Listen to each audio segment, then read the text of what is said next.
വാപ്പ പറഞ്ഞാലും അനുസരിക്കരുത്, ഉമ്മ പറഞ്ഞാലും അനുസരിക്കരുത്, പാപം ചെയ്യാൻ പറഞ്ഞാൽ അനുസരിക്കരുത്. പടച്ച റബ്ബേ, ഉമ്മയോട് പറയണം പാപമാ ഉമ്മ. ഒരുത്തൻ വന്ന് പെണ്ണ് കണ്ടു, ഒരു ചെറുപ്പക്കാരൻ വന്ന് പെണ്ണ് കണ്ടു, ഇഷ്ടപ്പെട്ട് കഴിഞ്ഞു. മൊബൈൽ കൊടുത്തിട്ട് പറയുകയാ വിളിക്കണേ വിളിക്കണേ.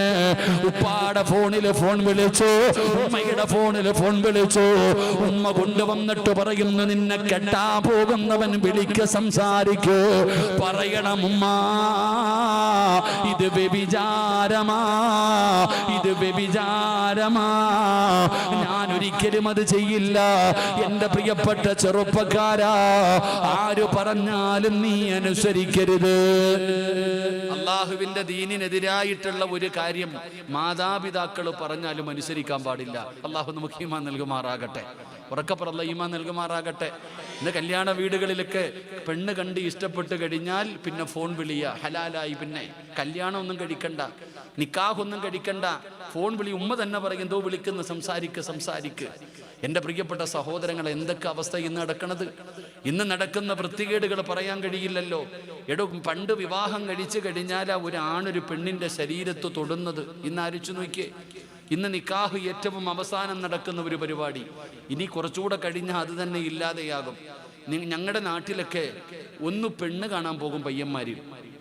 പയ്യൻ പോയി പെണ്ണ് കണ്ടു കഴിഞ്ഞാൽ പിന്നെ ആ പെണ്ണിൻ്റെ വീട്ടിലേക്ക് പോകുന്നത് നിക്കാഹ് കഴിക്കാനാ, അതല്ലാതെ പോകത്തില്ല. നാണക്കേടാ. ഇവിടെ അങ്ങനെയാണോ? അപ്പൊ അമീതപ്പോ വന്നടാ, ഇവിടെ ചങ്ങാതിയ, അള്ളാഹു ആഫിയത്തുള്ള ദീർഘായുസ് കൊടുക്കുമാറാകട്ടെ. ഇവിടെ എങ്ങനെയാപ്പ സാധാ പെണ്ണ് കാണാൻ പോയി, പെണ്ണ് കണ്ട് ഇഷ്ടപ്പെട്ടു, പിന്നെ ആ പയ്യൻ പോവാറുണ്ടോ അവിടെ? പിന്നെ കല്യാണം കഴിക്കാനല്ലേ പോവാ അല്ലേ?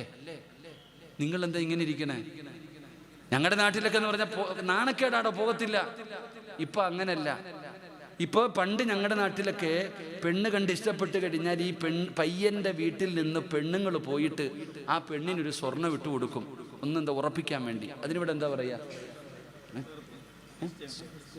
നിശ്ചയമല്ലല്ലോ. അത് ആണുങ്ങൾ പോയി ചെയ്യുന്ന കാര്യം നിശ്ചയം. ആണുങ്ങൾ പോയിട്ട് കല്യാണത്തിന്റെ ഡേറ്റ് ഫിക്സ് ചെയ്യുക, അതിന് നിശ്ചയം എന്ന് പറയും. ഞങ്ങളുടെ നാട്ടിൽ വളയിടിയിൽ എന്ന് പറയും. സത്യത്തിൽ അതിന് പെണ്ണുങ്ങൾ മാത്രമേ പോകൂ, ആണുങ്ങൾ ആരും പോകില്ല. നിശ്ചയം കല്യാണം ഉറപ്പിക്കാൻ പോകുമ്പോൾ വീട്ടിലെ ആണുങ്ങൾ മാത്രം പോകും, പെണ്ണുങ്ങൾ പോകില്ല. പയ്യനെന്ന് പറഞ്ഞാൽ ഈ രണ്ട് പരിപാടിക്ക് ഓൻ പോകത്തില്ല.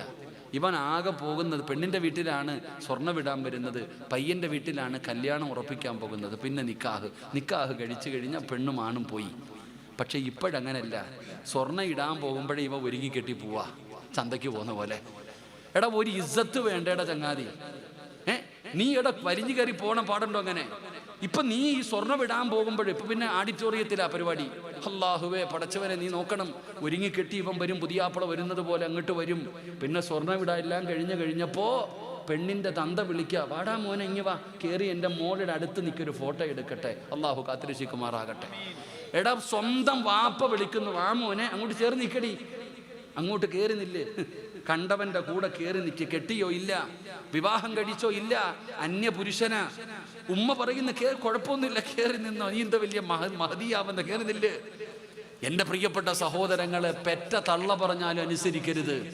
അത് ഉമ്മയാണോ വാപ്പയാണോ ആര് പറഞ്ഞാലും അനുസരിക്കരുത്. കാരണം അത് പാപമാണ്, വ്യഭിചാരമാണ്. വിവാഹം കഴിക്കാതെ എൻ്റെ പ്രിയപ്പെട്ടവരെ ഭാര്യയാകില്ല. നിന്റെ പ്രിയപ്പെട്ട പിതാവ് രണ്ട് സാക്ഷികളുടെ മുമ്പിൽ വെച്ച് അല്ലാഹുവേ ആ പുണ്യമായ നിക്കാഹ് കർമ്മം നടത്താതെ നിനക്ക് ഹലാലാകില്ലടാ, ഒരിക്കലും നിനക്ക് ഹലാലാകില്ല. അവളോട് സലാം പറയുന്നത് പോലും പാപമാ. അവളെ കാണുന്നത് പോയിട്ട് സംസാരിക്കുന്നത് പോയിട്ട് അസ്സലാമു അലൈക്കും വറഹ്മത്തുള്ളാഹ് എന്നാ പെണ്ണിനോട് സലാം പറയാൻ പോലും പാടില്ലടാ. ആ പെണ്ണ് മരിച്ചുപോയാ മയ്യത്ത് പോലും കാണാൻ നിനക്ക് അവകാശമില്ല. ഇതാണ് അല്ലാഹുവിന്റെ ദീൻ. അല്ലാതെ കാലം മാറുന്നതിനനുസരിച്ച് കോലം മാറാനുള്ളതല്ല.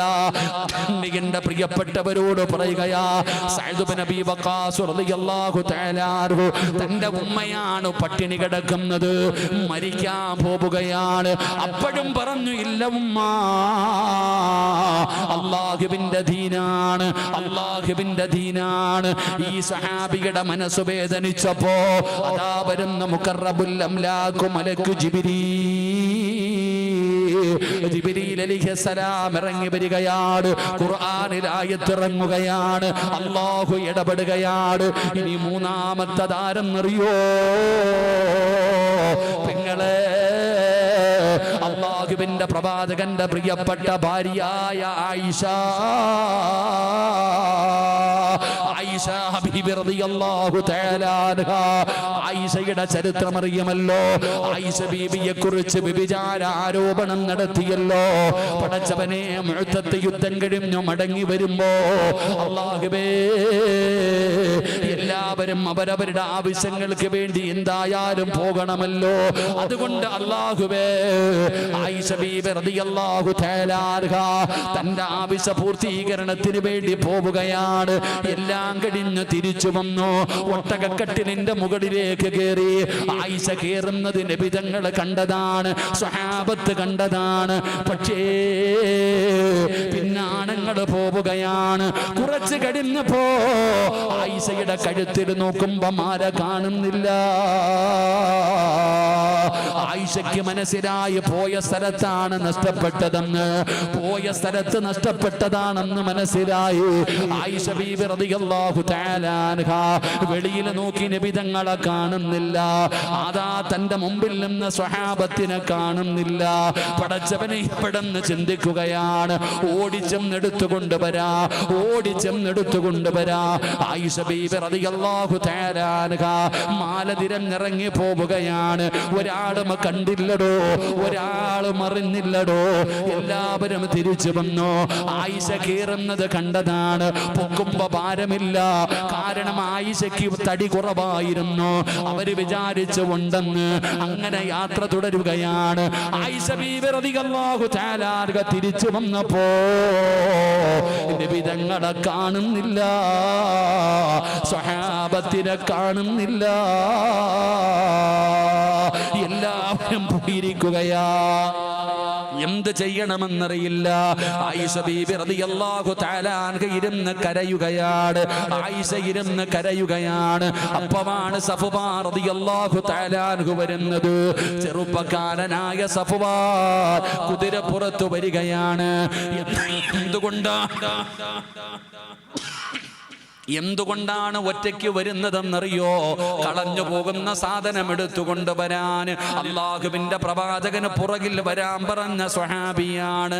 അതാ വഴിയോരത്തിരുന്ന് പെണ്ണിരുന്ന് കരയുന്നു. ഒരു പെണ്ണ് ഹിജാബ് ഇട്ടുകൊണ്ടിരുന്ന് കരയുകയാണ്. പടച്ച റബ്ബേ, ആ സ്വഹാബി ചോദിക്കുന്നു, ആരാ? ആയിഷ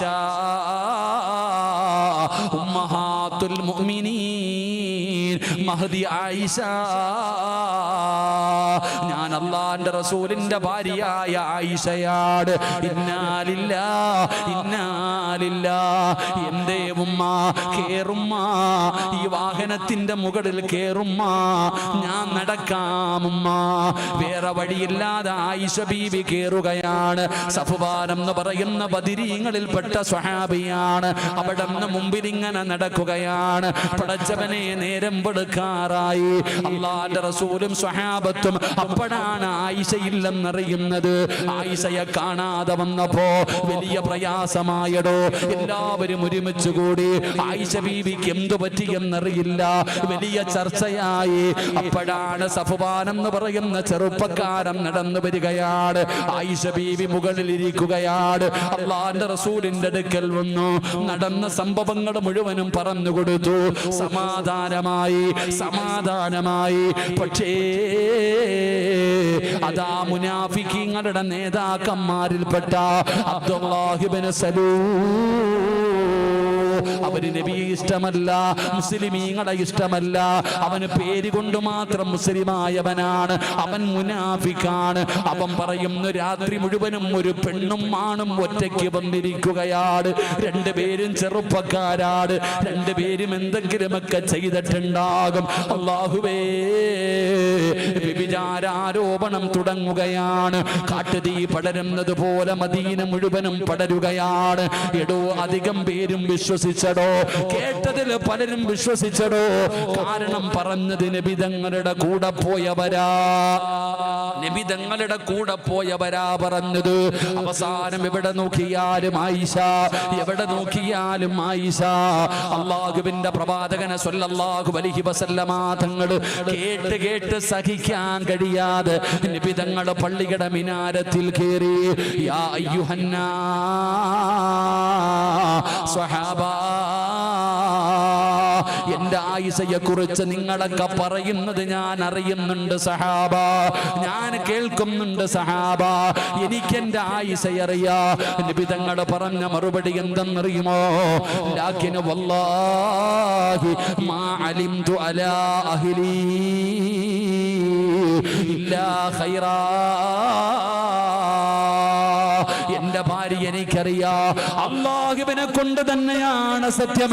എന്റെ ആയിഷ എനിക്കറിയാ, അവള് നല്ലവളാണ്, എനിക്ക് അവളെ വിശ്വാസമാണ്. ആയിഷയ്ക്ക് വല്ലാതെ തകർന്നു പോയടോ. അവിടെ നിന്ന് ചോദിച്ചു, നബിയേ ഞാൻ വീട്ടിൽ പോയി നിൽക്കട്ടെ നബിയേ? അള്ളാന്റെ റസൂൽ അബൂബക്കർ തങ്ങളെ വിളിച്ചു. അതാ തന്റെ ഉപ്പയുടെ കൂടെ തന്റെ പൊന്നാര മകളെ വീട്ടിലേക്ക് പറഞ്ഞു വിടുകയാണ്. ആയിഷ ബീവി പട്ടിണി കിടക്കുകയാണ്, വല്ലാത്ത കരച്ചലാടോ. പടച്ചവനെ, ജനങ്ങൾ പറയുന്ന കഥ കേട്ടപ്പോ ആയിഷ തകർന്നു പോയടോ, ആയിഷ തകർന്നു പോയടോ. സിനിമാ കഥകളെ പോലും വെല്ലുന്ന രീതിയിലുള്ള കഥകളല്ലേ ഇന്ന് അടിച്ചിറക്കുന്നത്. റബ്ബേ, ആയിഷ ബീവി തകർന്നു പോയടോ. ഭക്ഷണം കഴിക്കുന്നില്ല, വെള്ളം കുടിക്കുന്നില്ല, ആയിഷ പട്ടിണി കിടക്കുകയാ. അബൂബക്കർ സിദ്ദീഖ് റളിയല്ലാഹു തആല പറയുകയാണ്, ഞാൻ വീടിന്റെ അകത്ത് കടന്നു ചെല്ലുമ്പോ എന്റെ പൊന്നുമോളിങ്ങനെ കിടക്കുകയാ, എന്റെ പൊന്നുമോളിങ്ങനെ കിടക്കുകയാ. ഞാൻ ചെന്നിട്ട് ആയിഷയുടെ കാലിൽ ഇങ്ങനെ തട്ടി നോക്കും, എന്റെ മോക്ക് ജീവനുണ്ടോ? ആയിഷ മരിച്ചുപോയോ? തന്റെ പൊന്നാര മകള് പട്ടിണി കിടക്കുമ്പോ, അനങ്ങാതെ കിടക്കുമ്പോ വാപ്പ ചെന്നിട്ട് കാലുകൊണ്ടിങ്ങനെ തട്ടി നോക്കുകയാണ്, കാലുകൊണ്ട് തട്ടി നോക്കുകയാണ്. പടച്ച റബ്ബേ, എന്റെ പൊന്നുമോക്ക് ജീവനുണ്ടോ? അല്ലാഹുവേ, അതുപോലെ ആയിഷ കിടക്കുകയാണ്. ഈ ചരിത്രം എന്തിനാണ് പറഞ്ഞതെന്നറിയോ? ചെറുപ്പക്കാരാ കേക്കണേ മോനെ, പെങ്ങന്മാരെ കേക്കണേ മക്കള്. ആരെങ്കിലും ഒരു കഥ പറഞ്ഞാ നിന്റെ നിലപാടെന്തായിരിക്കണമെന്നറിയോ? നീ എന്ത് ചെയ്യണമെന്നറിയോ? അതാ നിനക്ക് ഞാനൊരു ചരിത്രം പറയാ. ആയിഷ ബീബി റളിയല്ലാഹു തആല അൻഹയുടെ ഈ സംഭവം നടക്കുമ്പോ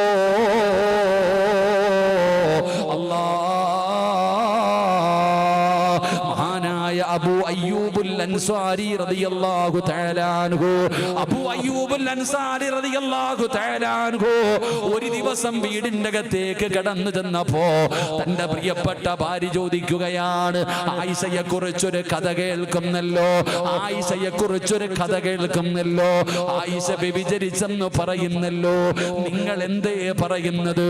നിങ്ങൾ വിശ്വസിക്കുന്നുണ്ടോ? അബൂ അയ്യൂബുൽ അൻസാരി റളിയല്ലാഹു തആല അൻഹുവിനോട് തന്റെ ഭാര്യ ചോദിക്കുകയാ. ഒരു നാട് മുഴുവനും ഒരു വിഷയം ചർച്ച ചെയ്യുമ്പോ ആയിഷ ബീവി വ്യഭിചരിച്ച വിഷയം നാട് മുഴുവനും ചർച്ചയായി.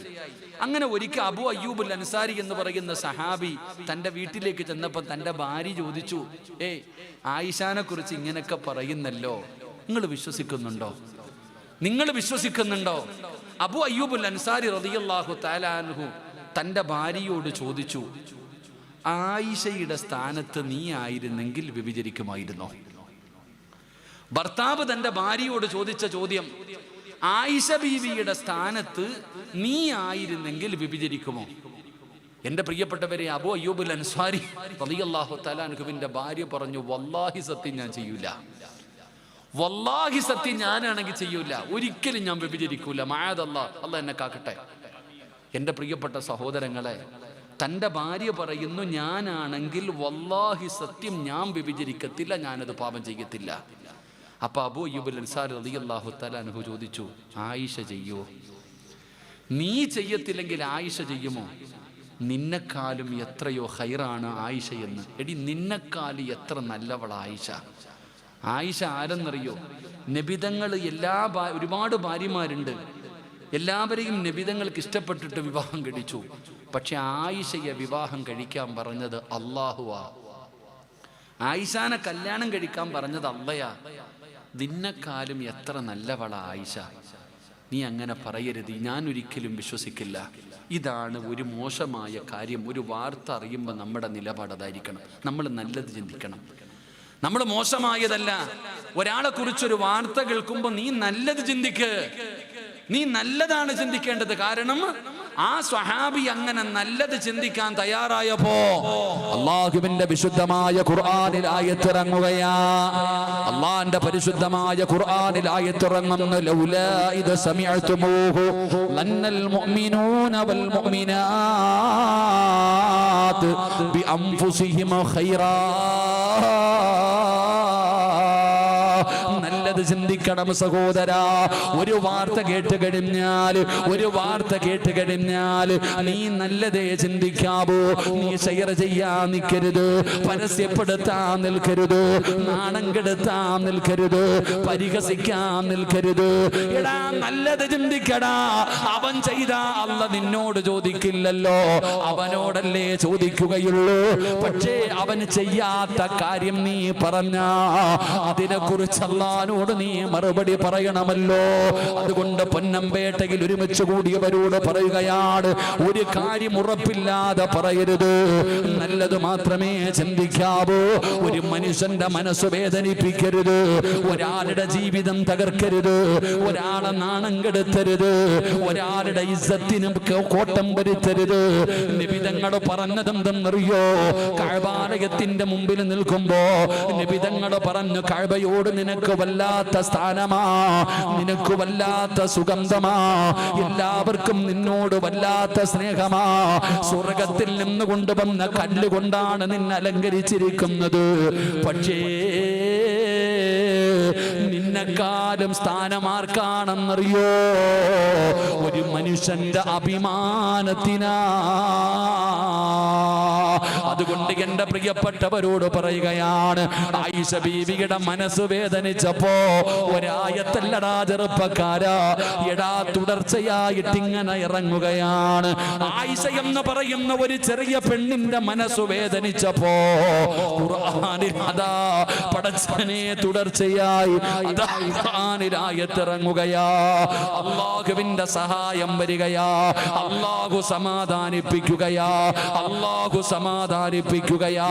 അതുകൊണ്ട് എന്റെ പ്രിയപ്പെട്ടവരോട് പറയുകയാണ്, എന്റെ പ്രിയപ്പെട്ടവരെ, ഒരു സ്വഹാബിയുടെ കഥ കൂടെ പറഞ്ഞു തരാ. അല്ലാഹു സമാധാനിപ്പിച്ച നാലാമത്തെ മനുഷ്യനാരെന്നറിയുമോ? മഹാനായ ഉമ്മ മക്തൂം റളിയല്ലാഹു തആല അൻഹു. കണ്ണിന് കാഴ്ചയില്ലാത്ത സഹാബിയാണ്, കണ്ണിന് കാഴ്ചയില്ലാത്ത സഹാബിയാണ്. അല്ലാഹുവിന്റെ പ്രവാചകന്റെ മുമ്പിലേക്ക് കടന്നു വരികയാണ്. എന്തിന്? ഇൽമു പഠിക്കാൻ.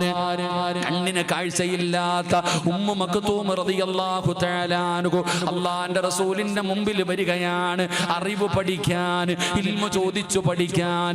ആ സ്വഹാബി മുത്തുനബിയുടെ മുമ്പിൽ വരുമ്പോ ഇസ്ലാമിന്റെ ശത്രുക്കളോടൊപ്പം നബിതങ്ങൾ ചർച്ച ചെയ്യുകയാണ്. ഇസ്ലാമിന്റെ ശത്രുക്കളായ, ഇസ്ലാമിന്റെ ഏറ്റവും വലിയ ശത്രുക്കളായ ഖുറൈശികളുടെ നേതാക്കന്മാർ, അവർക്ക് അല്ലാഹുവിന്റെ പ്രവാചകം ദഅവത്ത് നടത്തുകയാണ്, അവരെ ഇസ്ലാമിലേക്ക് ക്ഷണിക്കുകയാണ്. അപ്പോഴാണ് ഉമ്മു മക്തൂം റളിയല്ലാഹു തആല അൻഹു നബിതങ്ങളുടെ മുമ്പിലേക്ക് കടന്നു വരികയാണ്. യാ റസൂലല്ലാഹ്, അല്ലാഹുവിന്റെ നബിയേ, എനിക്കൊരറിവ് പറഞ്ഞു തരണം നബിയേ, എനിക്കൊരു ഇൽമു പറഞ്ഞു തരണം നബിയേ. ആരാവെന്ന് ചോദിക്കുന്നത് ഉമ്മ മക്തൂമാണ്. പടച്ചവനെ, അന്ന് ശത്രുക്കള് പറയുന്നത് മുഹമ്മദിന്റെ കൂടെയുള്ളവരൊക്കെ പാവപ്പെട്ടവരാ, ദരിദ്രന്മാരാണ്, ദാരിദ്ര്യത്തിൽ കഴിയുന്നവരാണ്, അതുകൊണ്ട് കൂടാ ഞങ്ങളെ കിട്ടൂല. അങ്ങനെ നേതാക്കന്മാരോട് സംസാരിക്കുമ്പോഴാണ് ഉമ്മ മക്തൂം എന്നിട്ട് നബി തങ്ങളോട് സലാം പറയുന്നത്. പറയുന്നത്, റബ്ബേ അല്ലാഹുവിന്റെ പ്രവാചകൻ സല്ലല്ലാഹു അലൈഹി വസല്ലമ തങ്ങളുടെ മുമ്പിൽ അവിടുന്ന് സലാം പറയുമ്പോ ഒരു വട്ടം പറഞ്ഞു, നിബിതങ്ങളെ മിണ്ടുന്നില്ല. രണ്ടാമതും പറഞ്ഞു. വീണ്ടും വീണ്ടും ഈ സഹാബി ഇങ്ങനെ നിബിതങ്ങളോട് പറഞ്ഞുകൊണ്ടിരിക്കുകയാണ്. ആ സഹാബിക്ക് കണ്ണ് കാണില്ല, നിബിതങ്ങൾ സംസാരിച്ചു കൊണ്ടിരിക്കുകയാണെന്ന് ആ ഉമ്മു മക്തൂമിനറിയില്ല. പക്ഷേ ഇങ്ങനെ പറഞ്ഞുകൊണ്ടിരുന്നപ്പോ അല്ലാഹുവിന്റെ റസൂലിന്റെ മുഖമൊന്ന് ചുളിയുകയാ. നിബിതങ്ങളുടെ മുഖമൊന്ന് ചുളിയുകയാണ്. കാരണം നിനക്കെപ്പ വേണമെങ്കിലും ഇൽമു വന്ന് പഠിക്കാം, എപ്പോ വേണമെങ്കിലും നിനക്ക് എന്നോട് ഇൽമു വന്ന് ചോദിക്കാം. ഇവന്മാരെ ഇപ്പോഴാ കിട്ടുന്നത്. അതുകൊണ്ട് അവരെ കൂടെ ഇസ്ലാമിലേക്ക് കൊണ്ടുവരാൻ നിബിതങ്ങൾ അവരോട് വലിയ ചർച്ച ചെയ്തുകൊണ്ടിരിക്കുമ്പോ ഈ കണ്ണ് കാണാത്ത സ്വഹാബി വന്നിട്ട് നിബിതങ്ങളോട് പറയുന്നു, എനിക്കൊരറിവ് പഠിപ്പിച്ചു തരാൻ. അങ്ങനെ ഒരുപാട് പ്രാവശ്യം പിന്നെയും പിന്നെയും ചോദിച്ചു കൊണ്ടിരിക്കുമ്പോ നിങ്ങളുടെ പള്ളിയിലെ ഖതീബ് ഈ നാട്ടിലെ അമുസ്ലിമീങ്ങളായ സഹോദരങ്ങളെ പള്ളിക്കകത്ത് വിളിച്ചു കുരുത്തി ഇരുത്തിയിട്ട് ദീൻ പറഞ്ഞു കൊടുക്കുകയാണ്, അവർ ഇസ്ലാമിലേക്ക് വരാൻ. അപ്പോഴാ ഒരുത്തം വന്നിട്ട് ചോദിക്കണം, ഉസ്താദേ എനിക്കൊരു അറിവ് പറഞ്ഞു തരുമോ? ഉസ്താദ് എന്ത് വിചാരിക്കും? എടാ ഇവിടെ ഇവരെ ദീനിലേക്ക് വരുത്താൻ ക്ഷണിക്കുമ്പോഴാ ഇത് പറയണേ. ഒരു വട്ടം പറഞ്ഞു, രണ്ടു വട്ടം പറഞ്ഞു, വീണ്ടും വീണ്ടും ഇങ്ങനെ ചോദിച്ചപ്പോ ഉസ്താദിന് ഇഷ്ടപ്പെടുവോ? നബിതങ്ങളുടെ മുഖമൊന്ന് ചുളിഞ്ഞു. നബിതങ്ങളുടെ മുഖമൊന്ന് ചുളിഞ്ഞു. ഉമ്മു മക്തൂമിന്റെ മനസ്സ് വേദനിച്ചടോ. എന്തേ നബിതങ്ങൾ മറുപടി പറയാനേ? ഞാൻ ചോദിച്ചിട്ട് നബിതങ്ങൾ എന്തേ മറുപടി പറയാനേ? ഉമ്മു മക്തൂമിന്റെ മനസ്സൊന്ന് വേദനിച്ചപ്പോ അതാ വരുന്ന മുഖറബുൽ അംലാഖു മലക്ക് ജിബ്രീൽ അലൈഹിസ്സലാം. ജിബ്രീൽ അലൈഹിസ്സലാം ഇറങ്ങി അങ്ങോട്ട് വന്നു. എന്നിട്ട് ഖുർആനിൽ 10 ആയത്ത് തുടർച്ചയായിട്ട് അബസ വതവല്ല അൻ ജാഅഹുൽ അഅമ വമാ യുദ്രീക ലഅല്ലഹു യസക്ക. നബിയേ ശരിയായില്ല നബിയേ. അല്ലാഹ് പറഞ്ഞടോ നബി തങ്ങളോട്, അങ്ങ് മുഖം ചുളിച്ചില്ലേ, ശരിയായില്ല നബിയേ എന്ന് അള്ളാഹുവിൻ്റെ റസൂലിന് അള്ളാഹു വഴക്കു പറഞ്ഞു. അള്ളാഹു ഈമാൻ തരുമാറാകട്ടെ. നബി തങ്ങൾ അല്ലാഹ് വഴക്കു പറഞ്ഞടോ. ആ കണ്ണ് കാണാത്ത സഹാബിയുടെ മനസ്സൊന്ന് വേദനിച്ചപ്പോ അള്ളാന്റെ റസൂലിന് അള്ളാഹു പോലും വഴക്കു പറഞ്ഞു. ഖുർആനിൽ ആയത്തിറങ്ങി. നബിതങ്ങൾ ഓടി. അള്ളാന്റെ റസൂൽ സല്ലല്ലാഹു അലൈഹി വസല്ലമ തങ്ങള് മസ്ജിദ് നബവിയിലേക്ക് ഓടി ചെന്നിട്ട് ചോദിച്ചു, എവിടെ ഉമ്മു മക്തൂം? എവിടെ ഉമ്മു മക്തൂം? എൻ്റെ പ്രിയപ്പെട്ടവരെ, ഉമ്മു മക്തൂം റളിയല്ലാഹു തആല അൻഹുവിനെ വിളിച്ചിട്ട് തൻ്റെ ചുമലിൽ കിടന്ന ഷാളെടുത്ത് തറയിൽ വിരിച്ചിട്ട് നബിതങ്ങൾ പറഞ്ഞിരിക്കാൻ. തൻ്റെ ചുമലിൽ കിടന്ന ഷാളെടുത്ത് താഴെ വിരിച്ചിട്ട് നബിതങ്ങൾ പറഞ്ഞിരിക്കാൻ. അള്ളാഹുവിനെ കൊണ്ട് എന്നെ വഴക്ക് പറയിപ്പിച്ച് കളഞ്ഞല്ലോ. മർഹബ മർഹബ. അള്ളാഹിനെ കൊണ്ട് എന്നെ വഴക്ക് എപ്പോഴും പറയും. ഉമ്മു മക്തൂമിനെ കാണുമ്പോ എപ്പോഴും നബിതങ്ങൾ പറയും, എന്നെ വഴക്ക് പറയിപ്പിച്ചല്ലോ, നിനക്കെന്തേലും വേണോ, നിനക്കെന്തെങ്കിലും വേണോ എന്ന് പുറകിൽ നടന്ന് ചോദിക്കുമായിരുന്നു ആദരവായ പ്രവാചകൻ നബി മുഹമ്മദ് മുസ്തഫ. നമ്മളിവിടെ മനസ്സിലാക്കേണ്ട കാര്യം, എടോ കണ്ണിന് കാഴ്ചയില്ലാത്തവർ, ചെവി കേൾക്കാത്തവർ, കാലിന് സ്വാധീനമില്ലാത്തവർ, അവർക്ക് നമ്മൾ കൊടുക്കേണ്ട സ്ഥാനമാ ദീൻ പഠിപ്പിക്കുന്നേ. അവർക്ക് വലിയ സ്ഥാനം കൊടുക്കണം, അവർക്ക് വലിയ പരിഗണന കൊടുക്കണം. പക്ഷെ നമ്മൾ പരിഗണിക്കാറില്ലല്ലോ. നമ്മൾ പരിഗണിക്കാറുണ്ടോ? നമ്മൾ പരിഗണിക്കാറുണ്ടോ? എടോ കാലില്ലാത്തവൻ, കൈയില്ലാത്തവൻ, കണ്ണില്ലാത്തവൻ, അവന് എന്ത് സ്ഥാനം കൊടുക്കണമെന്ന് പഠിപ്പിച്ച മതമാണ് ദീൻ. നിങ്ങൾ നോക്ക്, കണ്ണിന് കാഴ്ചയില്ലാത്ത ഒരാളെ കണ്ടാൽ അവൻ്റെ കൈ പിടിച്ച് നടത്തിക്കണം. എന്താ പ്രതിഫലം? കണ്ണിന് കാഴ്ചയില്ലാത്ത ഒരു മനുഷ്യനെ നീ കണ്ടാൽ അവൻ്റെ കൈ പിടിച്ച് നടത്തിക്കണം. എത്ര ചുവട്ടടി നടക്കുന്നുണ്ടോ അത്രയും നീ സ്വർഗത്തിലേക്ക് അടുക്കുമെന്ന് ആദരവായ പ്രവാചകൻ നബി മുഹമ്മദ് മുസ്തഫ സല്ലല്ലാഹു അലൈഹി വസല്ലം തങ്ങൾ പറയുന്ന, കണ്ണിന് കാഴ്ചയില്ലാത്തവനെ പിടിച്ച് നടത്തിച്ച ആ നടക്കുന്ന അത്രയും സ്ഥലം നീ സ്വർഗത്തിലേക്ക് എത്തി. അതാണ് കണ്ണ് കാണാത്തവൻ. എൻ്റെ പ്രിയപ്പെട്ടവരെ, കൈയും കാണും ഒക്കെ ഇല്ലാത്തവരുണ്ടല്ലോ, അവർക്ക് വലിയ പരിഗണന നമ്മൾ കൊടുക്കണം. ആരാ കൊടുക്കണത്? ഇവിടെ നമ്മൾ നോക്കി, ഒരു പെട്രോൾ പമ്പിൽ പോയി കഴിഞ്ഞാൽ, ഞാൻ ഈ അടുത്ത് ശ്രദ്ധിച്ചു, പെട്രോൾ പമ്പിൽ പോയി കഴിഞ്ഞാൽ ഇങ്ങനെയുള്ളവർക്ക് വേണ്ടി ഒരു ബാത്റൂം ഉണ്ട്. ഇല്ലേ? ഉണ്ടില്ലേ? ഇല്ലേ? നിങ്ങൾ എന്താ ഇങ്ങനെ ഇരിക്കണേ? നിങ്ങൾ പെട്രോൾ പമ്പിൽ പോയിട്ടില്ലേ? ഇവിടെ പെട്രോൾ പമ്പിൽ പോയി കഴിഞ്ഞാൽ ഇങ്ങനെ ന്യൂനതയുള്ളവർക്ക് വേണ്ടി പ്രത്യേകിച്ച് ഒരു ബാത്റൂം സൗകര്യം അവർക്കുണ്ട്. ഇനി നമ്മൾ ഗൾഫ് നാടുകളിലൊക്കെ പോയി കഴിഞ്ഞാൽ അവരുടെ വണ്ടി പാർക്ക് ചെയ്യാൻ, അവിടെ കാണോ വണ്ടി ഇട്ടാൽ വലിയ ഫൈനാ. അവർക്ക് അത്രയും പരിഗണന കൊടുക്കുന്നുണ്ട്. പക്ഷെ ഞാൻ ചോദിക്കട്ടെ, നമ്മുടെ നാട്ടിലുള്ള ഏതെങ്കിലും ഒരു പള്ളിയിൽ ഇങ്ങനെയുള്ള ഒരു മനുഷ്യൻ ഒരു ബാത്റൂമോ ഒരു സൗകര്യമോ ഞാൻ ഇന്ന് വരെ കണ്ടിട്ടില്ല. അല്ലാഹു ഈമാൻ തരുമാറാകട്ടെ. വർക്കപ്പുറം ഈമാൻ തരുമാറാകട്ടെ. എടാ, അള്ളാഹുവിൻ്റെ ഭവനമായ ഈ പള്ളികളിൽ ഒരു കാലില്ലാത്ത ഒരു മനുഷ്യൻ പള്ളിയിൽ വന്നാൽ അയാൾക്ക് മൂത്രമൊഴിക്കുവാനുള്ള ഒരു സൗകര്യം പള്ളിയിലുണ്ടോ? ഇല്ല. ഒരാൾക്ക് പള്ളിക്കകത്ത് കയറി നിസ്കരിക്കാൻ പള്ളിയുടെ 2ാം നിലയിൽ വീൽചെയർ കൂട്ടിയിട്ടിരിക്കുക. ആർക്കാ? രോഗികൾക്ക് കൊടുക്കാൻ. നാട്ടിലെ രോഗികൾക്ക് കൊടുക്കാം. നീ വീൽചെയർ റൂമിൻ്റെ അകത്ത് പിരിച്ചു കൂട്ടിയിട്ടിരിക്കുക. എന്ന പള്ളിക്കകത്ത് ഒരു കൈയില്ലാത്ത ഒരു കാലില്ലാത്ത മനുഷ്യന് പള്ളി വന്ന് നിസ്കരിക്കാൻ ഒരെണ്ണം പള്ളിക്കകത്തുണ്ടോ? ഒന്ന് കയറാനുള്ള ഒരു സ്റ്റെപ്പൊക്കെ കെട്ടി ഇന്റർലോക്ക് വിട്ടിട്ട് എന്തോ വലിയ ആക്കി വെച്ചിരിക്കുക. ആ പാവപ്പെട്ടവനൊന്ന് കയറാനുള്ള ഒരു സൗകര്യമെങ്കിലും ഇന്ന് പള്ളിക്കകത്ത് ഒരുക്കി വെക്കാറുണ്ടോ? ഞാൻ ജോലി ചെയ്യുന്ന പള്ളിയിൽ പോലും ഇല്ലടോ. ഞാൻ പറഞ്ഞത് ചിന്തിക്കേണ്ട കാര്യമാണ്. അവരുടെ മനസ്സു വേദനിപ്പിച്ച റബ്ബ് നമ്മളെ വെറുതെ വിടത്തില്ല. അള്ളാഹു നമുക്ക് ഈമാൻ നൽകുമാറാകട്ടെ. അള്ളാഹു നമുക്ക് ഈമാൻ നൽകുമാറാകട്ടെ. അത്രത്തോളം പരിഗണന നമ്മൾ കൊടുക്കണം. അവർക്ക് കൊടുക്കേണ്ട സ്ഥാനം. കാരണം നബിതങ്ങളെയാ അള്ളാഹ് വഴക്ക് പറഞ്ഞേ. നബിതങ്ങളെ അള്ളാഹ് വഴക്ക് പറഞ്ഞേ. മുഖം ചുളിച്ചു ഇല്ലേ നബിയെ എന്നല്ലാഹു അവിടെ നിന്ന് വഴക്കു പറഞ്ഞപ്പോ തൻ്റെ ചുമലിൽ കിടന്ന ഷാളെടുത്ത് തറയിൽ വിരിച്ചിട്ട് ആ സ്വഹാബിയെ കൈപിടിച്ചു കൊണ്ടുവന്നിട്ട് പറയുന്നു, ഇരിക്ക്. കാണുമ്പോൾ ചോദിക്കും, നിനക്കെന്തെങ്കിലും വേണോ ഉമ്മു മക്കത്തൂം? നിനക്ക് വല്ലതും ആവശ്യമുണ്ടോ ഉമ്മു മക്കത്തൂം? അള്ളാഹിനെ കൊണ്ട് എന്നെ വഴക്ക് പറയിപ്പിക്കരുത്. പടച്ചവനെ നബിതങ്ങൾ അവിടെ നിന്ന് ചോദിക്കുമായിരുന്നു എന്ന് ചരിത്രം പഠിപ്പിക്കുന്നു. അള്ളാഹു നമുക്ക് ഈമാൻ നൽകുമാറാകട്ടെ. അള്ളാഹുവേ, അങ്ങനെ കഴിയുന്ന ഒരുപാട് പാവങ്ങളുണ്ട് പടച്ചവനെ. അവരുടെ രോഗങ്ങൾക്ക് നീ ശിഫ നൽകണേ അല്ലാ. നീ ആഫിയത്ത് നൽകണേ അല്ലാ. അള്ളാഹുവേ, കൈയില്ലാത്തവർ, കാലില്ലാത്തവർ പടച്ചവനെ ഇന്നും ഒരു സഹോദരൻ വിളിച്ചിട്ട് പറഞ്ഞു, ഉസ്താദേ, ഡോക്ടർ പറയുകയാണ് എൻ്റെ കാല് മുറിച്ചു മാറ്റണമെന്ന്, എൻ്റെ കാല് മുറിച്ചു മാറ്റണമെന്ന്. ചിന്തിക്കാൻ പോലും പറ്റുന്നില്ല ഉസ്താദേ. അല്ലാഹുവേ, ശിഫ നൽകണേ അല്ലാ. എന്റെ പ്രിയപ്പെട്ടവരെ, സംഘാടകർ ബക്കറ്റുമായി നിങ്ങളുടെ മുമ്പിലേക്ക് കടന്നു വരികയാ. എല്ലാവരും മനസ്സറിഞ്ഞൊരു സദഖ എടുക്കണോ. ഈ പള്ളിക്കൊരു ജനറേറ്റർ വേണം. ഈ പള്ളിക്കകത്തൊരു ജനറേറ്റർ വേണം. അൽഹംദുലില്ലാഹ്, പള്ളിക്കാ സഹോദരാ, അല്ലാഹുവിന്റെ ഭവനമാ മക്കളെ. ഈ പള്ളി സ്വർഗ്ഗത്തിലാ മോനെ, ഈ പള്ളി സ്വർഗ്ഗത്തിലാ മോനെ. ഒരിക്കലും നിന്നെ കൈവിടൂല. അതുകൊണ്ട് സംഘാടകർ ബക്കറ്റുമായി നിന്റെ മുമ്പിലേക്ക് കടന്നു വരുമ്പോ നീ അല്ലാഹുവോട് പറയണമല്ലാ, ഏതെങ്കിലും മാരകമായ രോഗം, ക്യാൻസറോ ട്യൂമറോ, ഏതെങ്കിലും മാരകമായ രോഗത്തിന്റെ അണുക്കൾ എന്റെ ശരീരത്തിലുണ്ടെങ്കിൽ ഈ കൊടുക്കുന്ന സദഖയുടെ ബറക്കത്ത് കൊണ്ട് കരിച്ചു കളയണേ അല്ലാ. എന്നെ അറുത്ത് മുറിക്കല്ലേ അല്ലാ. എന്റെ കൈകാലുകൾ മുറിച്ചു മാറ്റല്ല അല്ലാ. പടച്ചവനോട് പറയടോ, എടോ, സദഖ കൊടുക്കുന്നത് കൊണ്ട് ലാഭമേ ഉള്ളൂ, ഒരിക്കലും നഷ്ടമില്ല.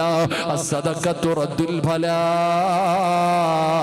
സദഖ വിപത്തുകളെ തട്ടി മാറ്റുമെന്ന് നബി മുഹമ്മദ് മുസ്തഫ സല്ലല്ലാഹു അലൈഹി വസല്ലമ തങ്ങൾ പറയുമ്പോ, എടോ, റോഡിലൂടെ നടന്നു പോകുന്നവരെ വദാ വണ്ടി വന്നിരിക്കുന്ന കാലമാണ്. പടച്ചവനെ, കഴിഞ്ഞ ആഴ്ച ഞാൻ വഴുതിന് പോയപ്പോ സംഘാടകർ പറഞ്ഞു, ഉസ്താദേ, സ്കൂളിൽ നിന്ന് ഒരുമിച്ച് പോയ 4 പെൺകുട്ടികളുടെ ശരീരത്തിലേക്ക് പാണ്ടിലൂറി പാഞ്ഞു കയറി മരിച്ചില്ലേ ഈ മഹല്ലിലാ ഉസ്താദേ. ഒന്നാ വീട് വരെ പോകുമോ? വല്ലാത്ത സങ്കടമാ സഹോദരാ. എന്തെല്ലാം വാർത്തകളാണോ. കാസർഗോഡ് ഞാൻ ഹോസ്പിറ്റലിൽ സുഖമില്ലാതെ കിടന്നപ്പോ എന്നെ കാണാൻ വന്ന പള്ളങ്കോടുള്ള ഒരു ചെറുപ്പക്കാർ പടച്ചവനെ പൊട്ടിക്കരഞ്ഞുകൊണ്ട് പറയുന്ന, ഉസ്താദേ, എന്റെ പൊന്നുമോ മരിച്ചുപോയി. പടച്ചവനെ, ഷോക്കടിച്ചിട്ട് എന്റെ പൊന്നുമോ മരിച്ചുപോയി. ആ കുടുംബത്തിന് നീ സമാധാനം കൊടുക്കണേ അല്ലാ. തസ്ലീം വിളിച്ചു പറഞ്ഞ ഇനിയിപ്പോ വല്ലാത്ത അത്ഭുതമായി പോയി.